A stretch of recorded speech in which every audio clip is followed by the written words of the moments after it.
नमस्कार, जय मल्हार किचन मध्ये आपल्या सर्वांचं स्वागत आहे। आज आपण बनवणार आहोत झटपट मटार कटलेट्स।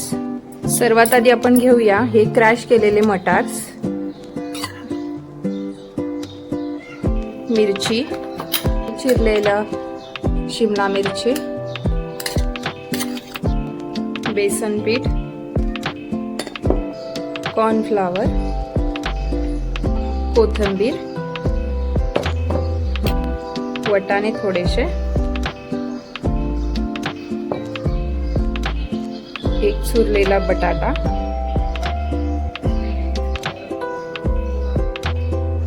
चवीनुसार मीठ, मसाले। आता हे सर्व आपण एकत्र करून घेऊया। आता हे आपलं रेडी आहे मळून। त्याचे आपण कटलेट्स करून घेऊया। त्याच्यामध्ये घालूया चीज,